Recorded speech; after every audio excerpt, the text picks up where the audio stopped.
எல்லா புகழும் இறைவனுக்கே. அஸ்ஸலாமு அலைக்கும். ஜோமம்மா சமையல்.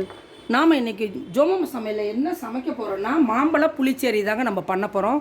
அந்த மாம்பழ புளிச்சேரிக்கு வந்து இந்த மாதிரி ஒரு குட்டி குட்டி மாம்பழமாக எடுத்துக்குங்க. எடுத்துக்கிட்டு நல்லா தோலை வந்து பீல் பண்ணிடுங்க. தோலை வந்து உரித்து எடுத்துடணும். இந்த மாதிரி தோலை உரித்து நான் ஒரு 5 மாம்பழம் எடுத்து வச்சுருக்கேன். தோல் உரித்த மாம்பழம் வந்து ஒரு 5 எடுத்து வச்சுருக்கேன். நான் இது போல் 5 மாம்பழம் வந்து நான் வந்து தோல் பீல் பண்ணி நான் வந்து வச்சுருக்கிறேன். இதில் வந்து ஒரு மாம்பழம் பீல் பண்ணும்போது நல்லா குலைவாக இருந்துச்சு. அதனால் அது வந்து நான் வந்து அந்த பீல் பண்ணி எடுத்து வச்சுருக்கேன். அந்த சதையை மட்டும் எடுத்து வச்சுருக்கேன். அதை இதில் சேர்த்துடலாம், அந்த பாத்திரத்தில் சேர்த்துடலாம். ஏன்னா அது வந்து மாம்பழ புளிச்சேரிக்கு வந்து நல்லாயிருக்கும், டேஸ்ட் கொடுக்கும் அந்த மாதிரி போடும்பொழுதும். இப்போ வந்து நான் அந்த 5 மாம்பழத்தை வந்து நான் வந்து அதில் சேர்த்துக்கிறேன். அடுப்பு வந்து நான் ஒன்றும் ஸ்டார்ட் பண்ணலை.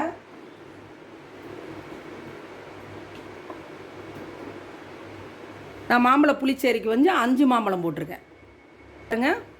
மஞ்சள் பொடி ஒரு 1/2 ஸ்பூனு, மிளகு பொடி மிளகாத்தூள் வந்து ஒரு 1/2 ஸ்பூன் போட்டிருக்கேன்.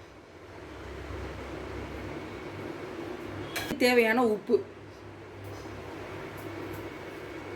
இந்த மாம்பழம் வேகிறதுக்கு தேவையான தண்ணி. இப்போ நம்ம கலந்து கொடுத்துடலாம். கொஞ்சம்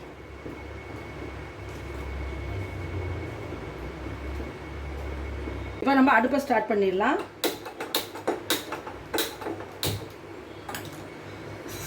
இந்த மாம்பழம் நல்லா வெந்து வரணும். கொஞ்சம் ஒரு 1/2 வேக்காடு வேகணும். நல்லா வெந்து வரட்டும். ஒரு மாம்பழம் வந்து 1/2 வேக்காடு வேகிற வரைக்கும் ஒரு மூடி போட்டு வச்சிடலாம். நல்லா வேகட்டும். அடுத்து வந்து இதுக்கு வந்து இந்த மாம்பழ புளிச்சேரிக்கு வந்து ஒரு மசாலா ஒன்று ரெடி பண்ணலாம். அதுக்கு தேவையான பொருள் என்னன்னு சொல்லி பார்த்துடலாம். இதில் கீரி வச்ச ஒரு பச்சை மிளகாய் ஒரு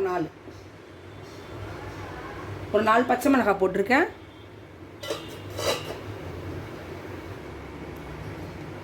இந்த மாம்பழ புளிச்சேரிக்கு நம்ம அரைக்கிறதுக்கு ஒரு மசாலா எடுத்து வச்சுருக்கோம். அது என்னென்னு பார்த்துக்கலாம். தேங்காய் வந்து ஒரு 1/4 மூடி எடுத்து வச்சுருக்கேன். சீரகம் ஒரு 1/2 ஸ்பூன் எடுத்து வச்சுருக்கேன். மஞ்சள் பொடி ஒரு 1/2 ஸ்பூன் எடுத்து வச்சுருக்கேன். இது மூணையுமே நம்ம ஒரு நைஸ் பேஸ்ட்டாக அரைச்சி எடுத்துகிட்டு வந்துடலாம். தேங்காய், சீரகம், மஞ்சள் பொடி இது 3 மட்டும்தான். வாங்க, மாம்பழ புளிச்சேரி நம்ம வேக வச்சுருந்தோம். எந்த அளவுக்கு வெந்திருக்குன்னு பார்த்துக்கலாம். சூப்பராக வெந்துக்கிட்டு இருக்குது. நல்லா மாம்பழம் வந்து குலைவாக வேகணும்.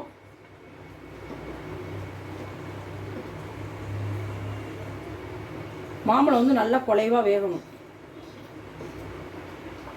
வந்து நம்ம கொஞ்சமாக வெல்லம் சேர்த்துக்கலாம்.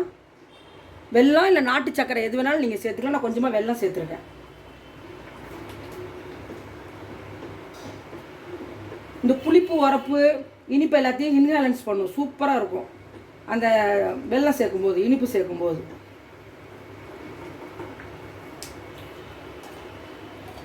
இப்போ நம்ம வந்து கொஞ்சமாக ஒரு 1/2 ஸ்பூன் அளவுக்கு நெய் சேர்த்துக்கிறேன். இந்த புளிச்சேரிக்கு வந்து நெய் தான் ஸ்பெஷல்.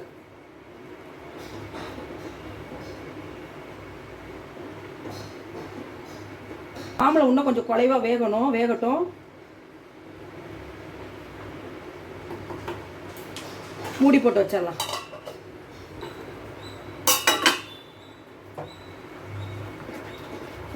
மாம்பழம் நல்லா குலைவாக வெந்துருச்சு.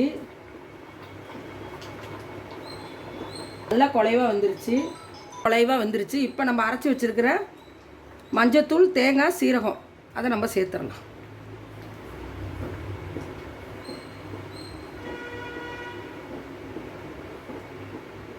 சீரகத்தோட தேங்காவோட பச்சை வாசனை போகிற வரைக்கும் நல்லா கொதிச்சு வரட்டும். நம்ம கொஞ்சமாக தண்ணி சேர்த்துக்கலாம். நல்லா பச்சை வாசனை போக நல்லா கொதிக்கட்டும்.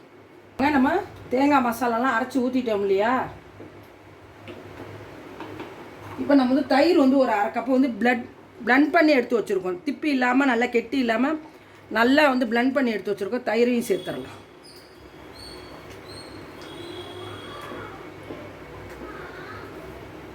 சேர்க்குற தயிர் வந்து இனிப்பு இல்லாமல் புளிப்பு இல்லாமல் மீடியமாக இருக்கணும். ரொம்ப புளிச்சிடக்கூடாது, ரொம்ப இனிச்சிக்கிட்டு இருக்கக்கூடாது. தயிர் மீடியமாக இருக்கணும். அது மாதிரி கெட்டி தயிராக இருக்கணும்.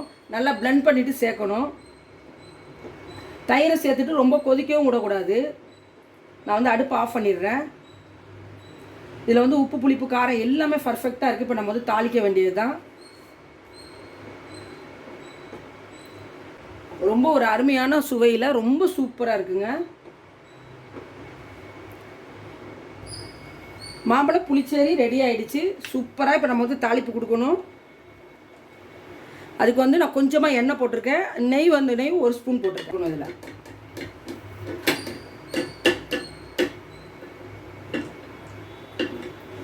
இப்போ நம்ம கொஞ்சமாக கடுகு உளுந்து சேர்த்துக்கலாம்.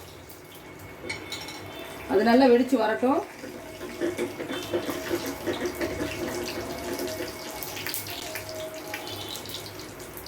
ஒரு 5-6 காஞ்ச மிளகா.